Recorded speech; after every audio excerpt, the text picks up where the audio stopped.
روزے کی حالت میں باوضو ہو کر دل کی گہرائیوں سے ہم اپنے رب کو پکاریں گے اور اس سے اپنے گناہوں کی توبہ استغفار کریں گے تو یقین مانیے دوستو وہ ضرور ہماری سنے گا. بڑے سے بڑے گناہگار کو بھی توبہ کا ایک موقع ضرور دیتا ہے وہ رب. بدکاری جیسے بڑے گناہوں میں مبتلا ایک عورت کی کہانی میں آپ کو دکھاتی ہوں. میں چاہوں گی کہ دیکھنے والی تمام عورتیں اس کہانی کو ضرور دیکھیں اور عبرت حاصل کریں. دیکھیے.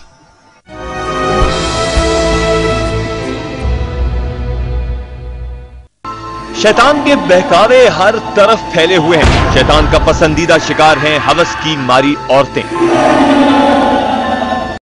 طاق میں رہتا ہے ہر اس عورت جو ہو جاتی ہے تنہائی کا شکار اور نکل پڑتی ہے اپنے گھر سے اپنا دل بہلانے کے لیے. شگفتہ بھی تنہائی کی ماری ایسی ہی ایک عورت ہے جو اپنی تنہائی دور کرنے کے لیے چل پڑی تھی شیطان کے راستے پر. شگفتہ تھی شریف لیکن غریب گھرانے سے اور اسے شوق تھا ہائی سوسائٹی میں گھلنے ملنے کا. گھر کی تنہائی سے دور پارٹیوں کی رونق شگفتہ کو کسی حسین خواب کی طرح لگتی تھی. شگفتہ کے سر چڑھ گیا تھا اس رنگین دنیا کا جادو. ان پارٹیوں میں امیر کبیر اور خوبرو مردوں کی دوستیاں شگفتہ کو لے گئی گناہ کی گہری دلدل میں. شگفتہ چل پڑی بدکاری کے راستے پر. ان محفلوں سے شگفتہ کو ملنے لگے اپنے گاہک. پیسے کی چمک دمک نے شگفتہ کی آنکھوں پر پردہ ڈال رکھا تھا. اسے شوہر کی پرواہ تھی نہ اپنے 2 معصوم بچوں کی. شگفتہ کے چال چلن سے تنگ آ کر اس کے شوہر نے بھی اسے چھوڑ دیا. آج شگفتہ کے بچے بھی ماں کی صورت سے نفرت کرتے ہیں. میکے اور سسرال دونوں سے ملتی ہیں شگفتہ کو شدید نفرت. اپنا گھر برباد کرنے کے بعد شگفتہ اب جھیل رہی ہے تنہائی کا عذاب. عمر اور خوبصورتی ڈھلنے کے بعد شگفتہ کے چاہنے والے بھی اسے چھوڑ کر رخصت ہو چکے ہیں. لاکھوں میں کھیلنے والی آج ترس رہی ہے 2 وقت کی روٹی کو. شریفوں کے کسی محلے میں شگفتہ کے لیے اب کوئی جگہ نہیں. آج اس بدکار عورت پر زمین تنگ ہو چکی ہے. جسم فروشی کا گھناؤنا دھندا پتہ نہیں میرا رب معاف کرے گا یا نہیں، لیکن اس کی رحمت سے مایوس ہونا بھی کفر ہے. میں اپنے اللہ تعالیٰ سے دعا کرتی ہوں کہ وہ شگفتہ کے حال پر رحم کرے، کیونکہ وہ سب سے بڑا رحمان ہے اور رحیم ہے. دوستو، اگر آپ میں سے کوئی بھی شخص، کوئی بھی بہن، کوئی بھی بیٹی جس نے اگر یہ گناہ کیا ہے یا کسی بھی طرح کا کوئی گناہ کیا ہے اور آج اپنے گناہ پر شرمندہ ہے تو اپنی ٹیلی ویژن کے سکرینز پر دیکھو ہوئے نمبر پر فون کریں اور خدا تعالیٰ سے معافی مانگیں.